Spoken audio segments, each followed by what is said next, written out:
Hello, hello, hello. Welcome and come on in. Come on in. Just going to give it a few minutes for some people come in before I start. Hope everybody's had a good evening.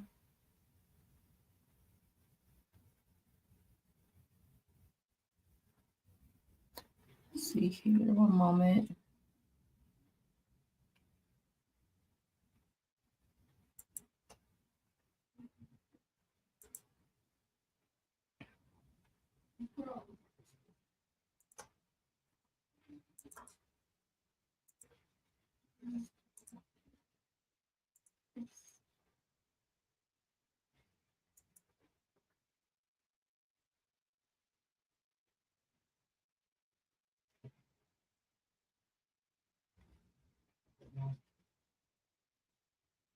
Just want to make sure everything is working. Let's take it here.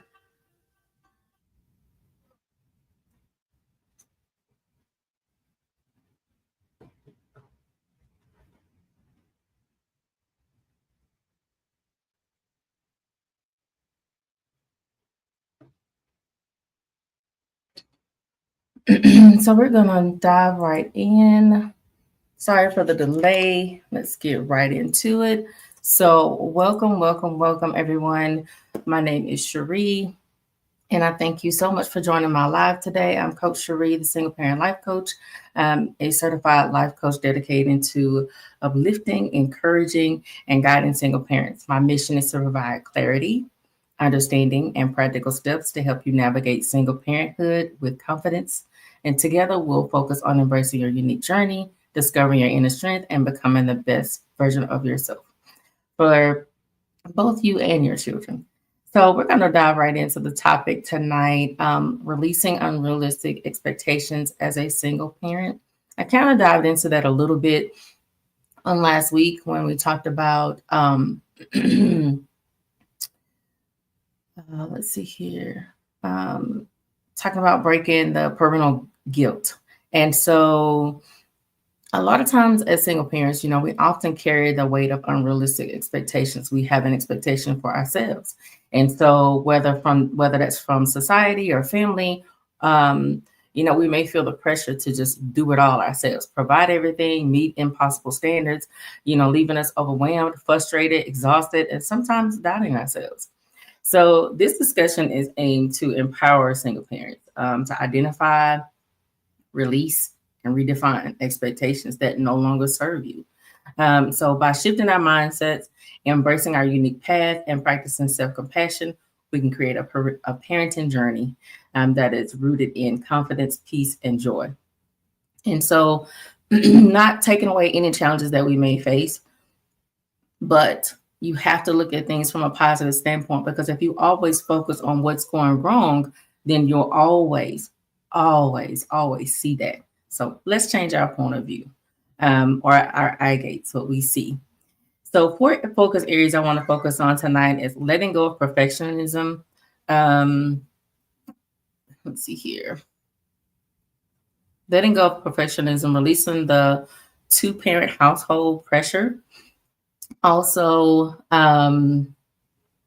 balancing self-care and parenthood without guilt. And last but not least, we're going to talk about redefining success as a single parent. So, first things first, letting go of perfectionism. That's one for me. It feels like everything has to be perfect. That no parent can ever make a mistake. So a lot of times, if you've made mistakes in the past, sometimes it's hard to say, okay, you know what, I got to get this right. I got to get this done. You don't want to not make everything perfect for your children. And so a lot of times that comes from comparison, comparing yourselves to what others have done in your family, what your friends are doing, instead of creating your own traditions. And sometimes your family structure will allow you to feel like you have to meet those, feel like you have to be perfect, is what I'm trying to say. Or everything has to be one way. It's no perfect way or no way to parent. as a single parent. You have to find your own way. And so feeling guilty when things don't go as planned, it is normal. But again, take a deep breath, release that, and start over. And just take it as a learning opportunity. So the way to do that is to shift your mindset. Perfectionism, it's not the goal. Progress is. You know, good enough parenting or is good parenting. Or I'm doing my best. That's good parenting. You're doing the best with what you have. You know, replace your self criticism with self acceptance and grace. Accept where you are. I will always say, this is just your right now situation, not your forevermore circumstance. So again, you're going to have ups and downs and challenges, but you have to shift your mindset in the process of, try doing this. Whereas you set realistic goals for the week, or even start with daily goals if you're not already doing this. Set realistic daily goals instead of striving for perfection. Set your goal. Say, okay, we're going to get up at 6 o'clock in the morning. I'll have the kids at school by 7:15. I'll be at work by 7:45. Even if you have to clock in at 8, being there at 7:45 allows you to, or 15 minutes early, allows you to have that breathing time or that de-stressor time from whatever went on that morning. Because it is stressful, getting up, getting ready, getting dressed, getting the kids out the door, and then getting them to school. And then you're like, oh, finally, I can get to work. And then once you get to work, you want to make sure that you are able to leave home at home and be able to focus on work.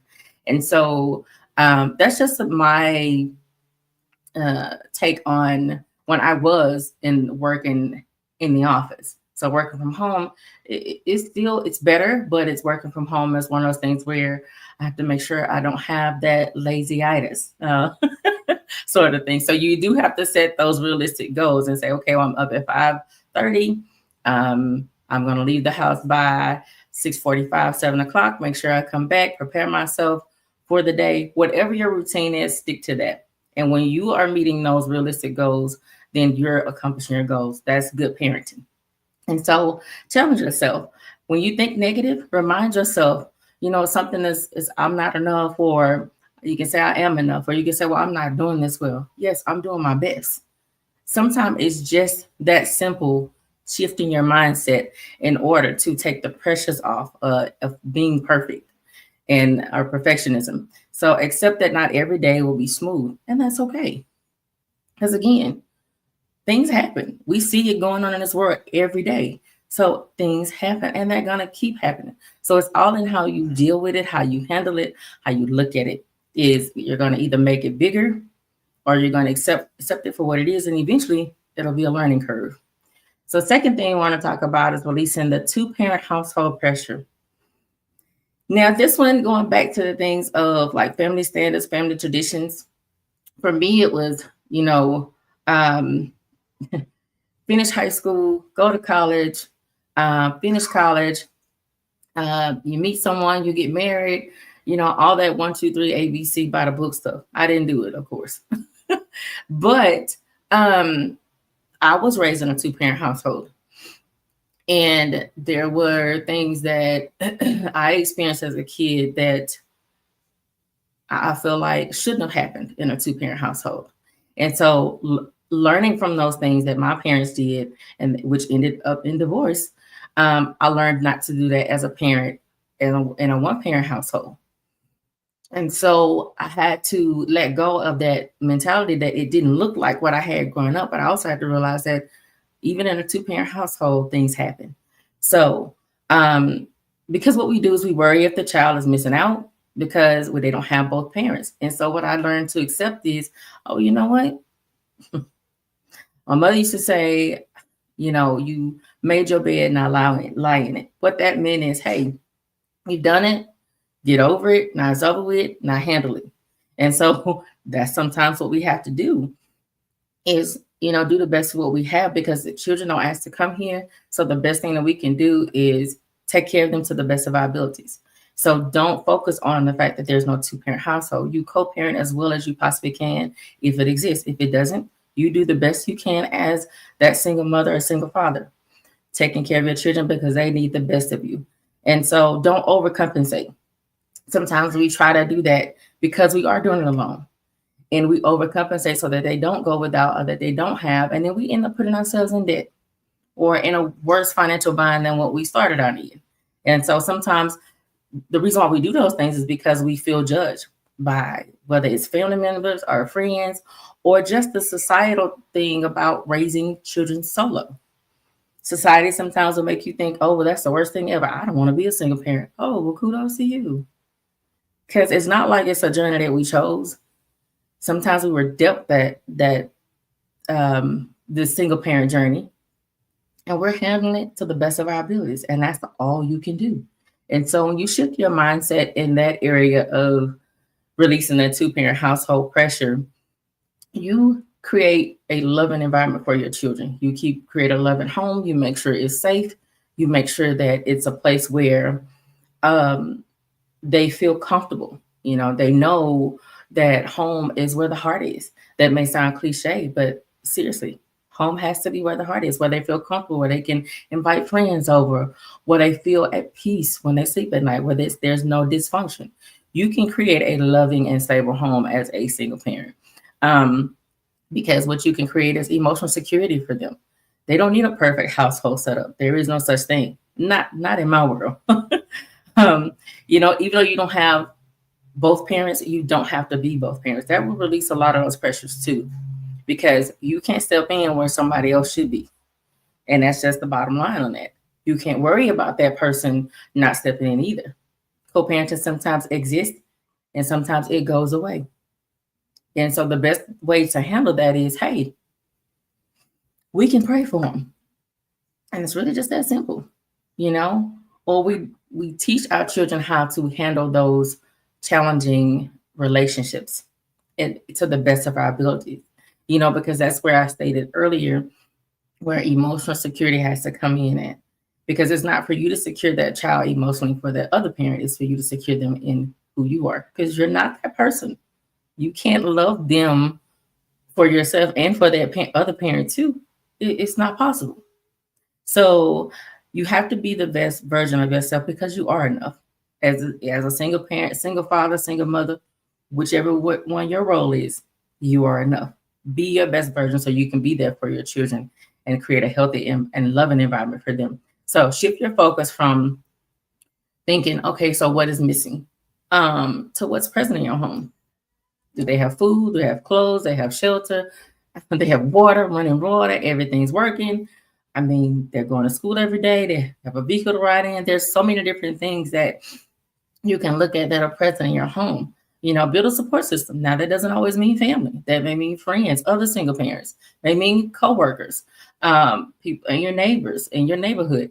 Whatever that may mean for you or what that looks like for you, build a support system of people that you can ask for help, that you can seek help from, that they don't mind being there for you.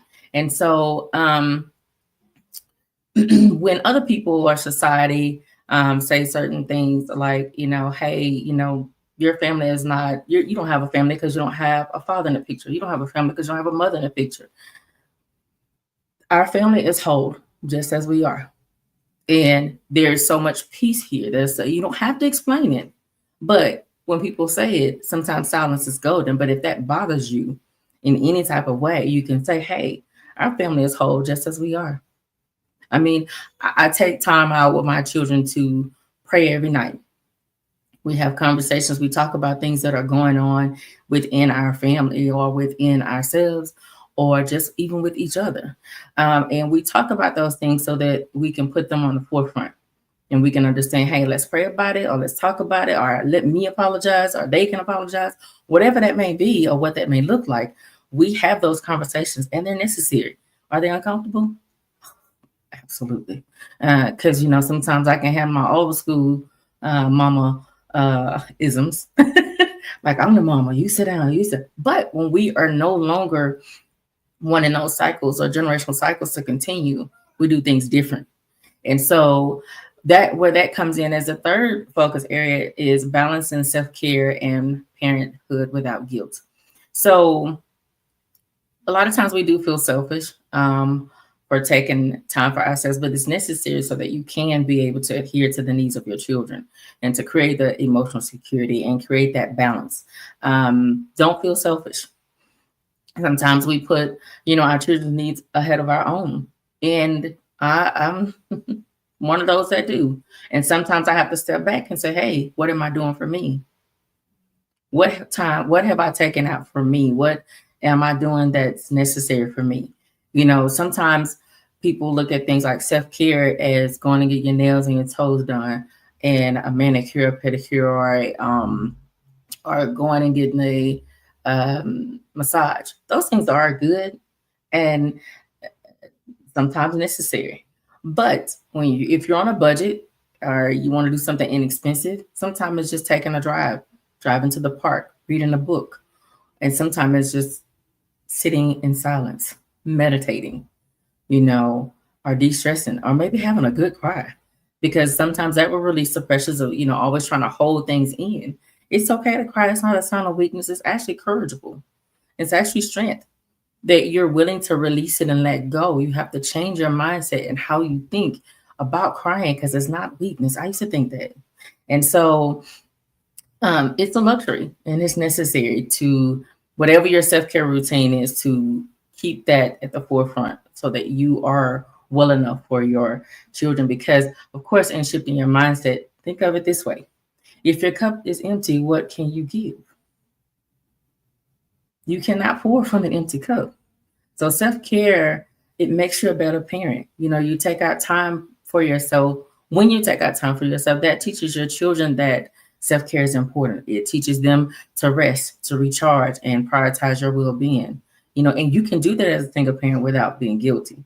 So you can start small by taking 5 minutes in the morning to breathe, journal, or just stretch. Your body needs that. Schedule yourself me time, just like we talked about manicure, pedicure, massage.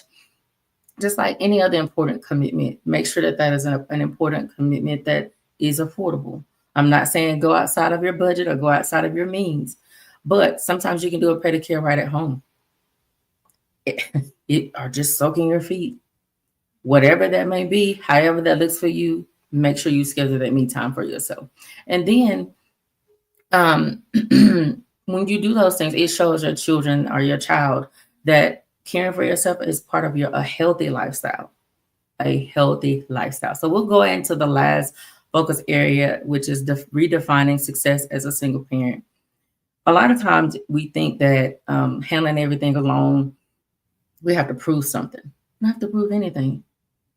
You don't have to prove anything because you are who you are. This is your lifestyle. And hey, you have to see what works for you so that you don't feel overwhelmed and the pressures don't take you under. Because sometimes we have those pressures because we're trying our best to live up to somebody else's standards or something that we see on social media or something that we desire. Yeah, it's the oohs and the ahs, and yeah, I want that. I like that. But at the end of the day, what does that do for you? What's the longevity in it? Because making sure that you spend time with your children or making sure that you have that self-care time, that matters. That's going to go a long way. And so even, because with money and material things, success is not defined by that or, having unrealistic standards.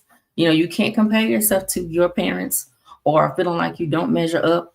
You can't compare yourself to like your siblings' relationships or marriages. You can't, or your friends.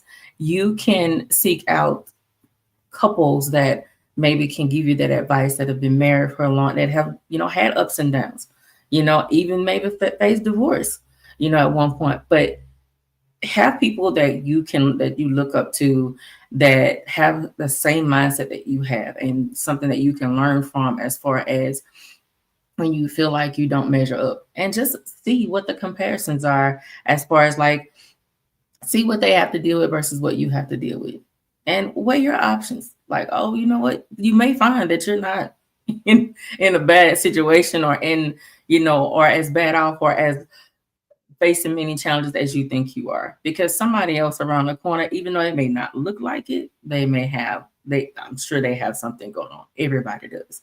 So you want to shift your mindset is into, it's not about doing it all, but it's truly about what matters. Success is, doing things from a single parent's point of view, it's doing it from your heart, doing it out of love and doing it from a place where even saying no is successful. Because at the end of the day, someone has said no to you before, and how did that make you feel? As if they did, it wasn't to hurt you, it was just not right now. You have to change your mindset on how you look at things. And so, looking at money and material things, or they got the shoes, or they have the name brand, this, that, and the other. These days, having shoes on your feet is that's a plus. It's not your children's lives are not defined by what you can buy them, because even if you give them all the things that they desire and what they want, do they know if you really love them? How can they tell? What can they see in you that has changed? Those are the internal things. Those are the things that truly matter. And those are the conversations I have with my children. And they're not easy. I promise you they're not. So, your child's happiness, their love is not, like I said, it's not defined by what you can buy them. If you compare yourself to someone else, it's going to steal your authenticity. It's going to steal your peace. It's going to steal your joy. It's going to steal your uniqueness, because you are you, because that's who you were created to be. And so in all of this, celebrate your small wins. Getting through the day is a victory. You came home from work, or you survived the day, whatever that may look like for you. And so define success on your own terms. What does that look like? I showed up. I tried my best. I did it. I got through the day. And so, you can affirm your strength daily by saying, I am doing enough. I am capable. I am successful. I am prosperous. I am the lender and not the borrower. Whatever that may look like for you, that is who you are. And so I hope you guys have taken something from what I've talked about today, and to help you in your single parent journey and letting go of unrealistic expectations of yourself as a single parent. You can sit down and talk with your kids and see what they expect of you. Not necessarily saying you have to give it to them, but see what they expect of you. Have those conversations and let them know what your limitations are. And just because it's limited right now doesn't mean that it's limited later on. So I hope you guys have been encouraged. And until next time, I will see you on next Thursday. Keep thriving solo. Bye for now.